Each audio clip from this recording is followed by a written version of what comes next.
There is so much BS surrounding the story of the fight between Bruce Lee and Wong Jackman, whose real name was actually Wong Jaman. Most, if not all, of these stories are nonsense. There's a huge untouchable legend of Bruce Lee having perfect fighting skills, and you can't touch a legend. Yet this myth isn't true. How do I know? Because I was in the middle of this reality. Before we go into the fight, there is so much mystery about Lee's death, but consider it quite possible that Bruce Lee died of what in the old days might have been called a delayed death touch. During their now famous fight, Wong hit Bruce multiple times in the head, likely causing aneurysms in his brain. I heard that just after his death, during the autopsy, they discovered 11 aneurysms in Bruce's brain. That suggests he was hit many times, hard. It is highly possible that one of these burst years later, causing cerebral edema, killing Bruce. I have personally seen at least one person, a student of mine, develop a brain aneurysm from blows to his head. Fortunately, he had surgery to remove it and didn't die from it. This is a real thing, not just more made-up hoopla. But because there is so much BS and stories surrounding Lee, it is hard to know what is real and what is not. People just make stuff up. I can only offer grounded first-hand accounts and personal experience in this area. It is your choice whether to believe it or not. First of all, I wasn't in the room for this fight, but then again, neither was Linda Lee, and all of the misleading stories come from her. I personally know what Wong could do and what Lee could do at that time, and certainly I think Wong would have beaten Lee. But as in almost all fights, much of the action would be a confusing mess to onlookers. I've been in thousands of fights and matches, and although the outcome was always a win for me, there were often times it didn't go as planned, nor was it as neat and clean as I had wanted. That's the way these things go. You probably know Lee from his films, but all these were made long after this fight. Consider at the time of this fight between Bruce and Wong, Bruce only did Wing Chun, and Wing Chun might have some spiffy fist play, but their kicking is very poor. If you look at Wing Chun, you will see they have very meager kicking skills, and it is all low kicks. You will see how much personal experience I have with this as the story unfolds. Yet, it is clear that Lee adopted Wong's kicking in the years following that fight. He actually became famous for his kicking in his movies. Yet where did this kicking come from? It certainly wasn't there in his early days. In the movie Enter the Dragon, for example, Lee does a series of jumping kicks in his room. This kicking routine comes straight from Wong's school. I myself do them, and I think a bit better than Bruce. Do you see the transformation in Lee from Wing Chun to something much different?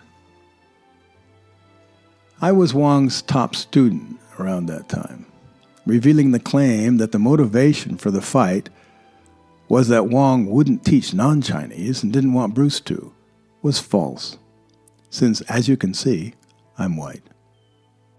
This is just one of the many indications that much, if not most, of the stories told about that time are false. For fun, if you take a look at this fast-punching clip, if you listen carefully, and I'll stop talking so you can listen, the first 3 punches, you can only hear 2 sounds. And then I will slow it down a lot so you can hear there are actually 3 punches.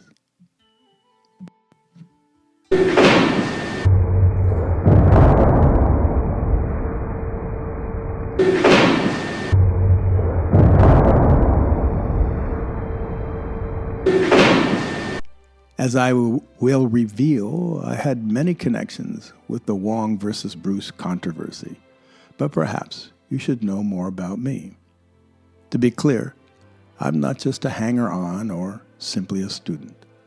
I became the first non-Asian to win the full contact World Martial Arts Tournament held in the Republic of China in 1978. You've probably heard a version of the story of the Wong-Lee fight, but may not have heard some of the details. Here are some highlights. They agreed to no kicking, likely because Wong was known for it and Bruce's Wing Chun is terrible at it. As they shook hands, Lee launched a punch that creased Wong's temple area, leaving a mark. But that was the only time Bruce connected. Twice, Wong had Lee in a headlock and could have done real damage, but let him go. When still living in China, Wong told me he once hit a man behind the ear with his open hand. The man left his feet, fell to the ground, and proceeded to bleed from his nose, eyes, and ears. It's really not good. Wong said he didn't want that to happen again. By the way, you can see even in the Birth of the Dragon movie, it's inaccurate since the fight was in Oakland, not San Francisco, as it shows. Wong's school was on Jackson Street at first and then 880 Pacific Avenue in San Francisco. But Lee's school was in Oakland. Although they agreed to no kicking, Bruce began trying to kick Wong in the testicles. But Wong repeatedly dodged these attempts, yet he refused to kick back even then. When I asked him, why didn't you kick when Lee broke his word? Wong said, he broke his word. That's on him, but I won't break mine. Sound like a man without honor? As we'll see, he was honorable to a fault. At the end of the match, the shirtless Lee was covered in red welts. Mark that down. The only mark on Wong was the crease near his temple. Afterwards, when Lee suggested, without mentioning names, that he had not lost the fight the night before, Wong took out a full-page ad in the Chinese Times, challenging anyone to a fight if they dared. About this time, Bruce left Oakland and went to L.A., which ended up being a very good career move on his part. This was all before the World Championship, after which I went on TV interviews and such, so I'll share some of that old footage as I yammer on about the even older days.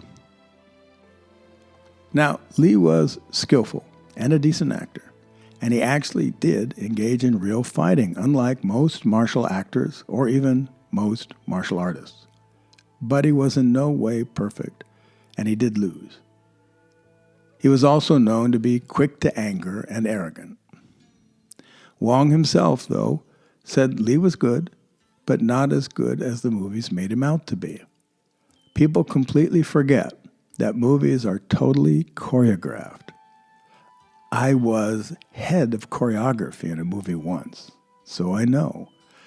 Take after take can be shot to make it look perfect. It is a mistake to confuse this with reality. In my early days, I went around challenging the martial teachers in San Francisco, Chinatown. Most were afraid of me and my reputation and declined to engage. At some point, even Wong wouldn't train with me anymore, saying I had gotten too good and he was afraid someone might get hurt. Wong didn't really know how to play or to mock fighting. He only knew how to fight, and the best he could do was something of controlled fighting. Out of all the Chinese masters that I challenged, only one, Gate Chan, said to be a Hong Kong street fighter, accepted. And it unfolded much the same way, with the same outcome as the Lee Wong fiasco. Before the fight with Chen, Wong told me, knock him down. When I responded, I didn't want to hurt anyone, just to test my skills, Wong said, knock him down or he will lie about it. And by golly, Wong was right. One difference in my fight with Chen was Gate wanted me to fight his senior student first, which I did. Since kicking was a specialty of Wong's, I used my hands as well as my feet. At one point, I kicked the senior student in the head, causing him to bleed from the mouth. So, when that was done, Gate, having watched the whole thing very cleverly, said he didn't want to use kicks so no one got hurt, exactly as Bruce had done. But Gate, like Bruce at the time, only did Wing Chun, which is terrible at kicking and only manages short, low kicks at that. But I took the bait and said I wouldn't kick either. We fought with thin, fingerless gloves. I had no problem with Chun, and it went on for a while. I never intended or tried to do any real damage. My purpose was to simply test my skills in relation to others and to improve because of it. When the fight was over, the shirtless Chun had clear red welts all over his body. Sound familiar? I had none. Do you see the many parallels here to Wong's fight with Lee? Although I disregarded Wong's advice to do real damage, I'd accomplished what I'd set out to accomplish, and I left that night feeling quite satisfied. Later, the lying began. Like with Lee, never an outright statement of win or loss were made. But Gate tossed out implications suggesting a different outcome than what had happened. I even heard that the senior student had piled on, trying to mock me. So when one of Gate's students, who also studied with Wong, came by and told me the rumors, I became angry and yelled at him that what had really happened. He implored me not to take it out on the messenger, which, of course, I didn't. But apparently, this all stirred up a hornet's nest in the Tong, or Chinese gang, community, who were strong-arming merchants at the time. They were collecting money, fighting each other, and machine-gunning restaurant owners who didn't pay up. The Hua Qing Tong, for example, was connected to the Grand Master of Hungar, who had a school not far, just right around the corner from Wong's. One day, walking to Wong's school, I saw his dead body on the sidewalk about 100 yards from my school. Apparently, the Hua Qing made this Grand Master treasure of their money, but when asking for it back, he refused to give it to him. I heard they sent a 13-year-old boy with a gun to shoot him. And after being shot, the Grand Master chased the boy out into the street before collapsing on the sidewalk. Another of the three Tongs at that time was the Zhou Feng Tong, or the Zhou Feng gang, and they trained at Wong's school. I usually paid them no mind and went on about my own training.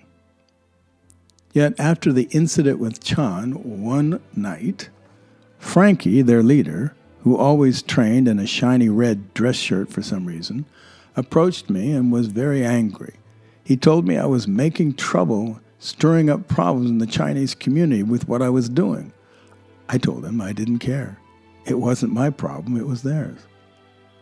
Wong's school was in a basement in Chinatown that used to be a nightclub. There was a long wooden bar to one side that we all used to use for stretching out our legs. Frankie and I were next to this bar arguing, and it seemed we were about to come to blows because it was becoming more and more heated. When Bobby, a tall Chinese guy who was not associated with the Tong, came over and stuck his body and the two training swords he had been practicing with at the time between us, suggesting that we calm down. This created some space, so I left. Debbie, my girlfriend at the time, who also studied there, asked me if I would go back the next night. I thought about it and considered that I didn't go there to be popular or to pretend at fighting, but to learn. So I said yes. When I went back the next night, all the Tong were gone. I asked one of the Nongtan students, who was there after I had left, what had happened. He said, after I left, Frankie and the Tong were talking about what to do with this Ralston character. And Wong, who often sat behind the bar in a kitchen area reading his paper, which he was doing that night, lowered his paper and said to them, Peter could play with you like children. And that was it. They lost so much faith they left and never came back.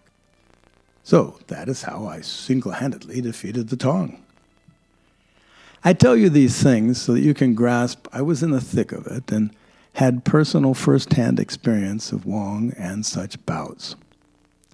But back to the Bruce Lee story, which is what everyone is interested in. Let's look at a few facts that are overlooked or not known. While alive, Bruce never spoke of Wong or the fight. It only became a thing when Linda Lee lied about it in her book and said Bruce won. But she was in the back room of the school and never saw what happened, and she didn't speak Chinese, and everything was in Chinese.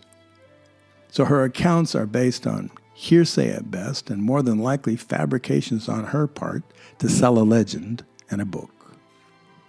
When her book came out, Wong was livid. He asked me and Debbie, who was the best lawyer in San Francisco? At the time, that was Melvin Belli, who also played a small role in Star Trek, by the way. Clearly, he was expensive, but Wong wanted the best. He met with Belli and went to court over the course of some weeks, and Belli said that proving libel in a book of hearsay is pretty much impossible, telling us we would lose. But Wong insisted, saying she lied and she must say she lied.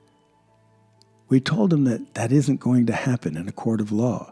The best we can hope for is a settlement, which we got. Linda offered $25,000, and that's about $150,000 in today's money, to settle out of court.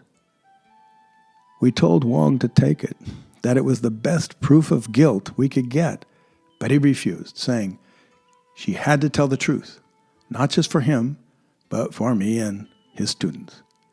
So he refused the offer, and of course, we lost in court because defamation is almost impossible to prove. As usual, Wong maintained his honor, but unfortunately, he lost so much more.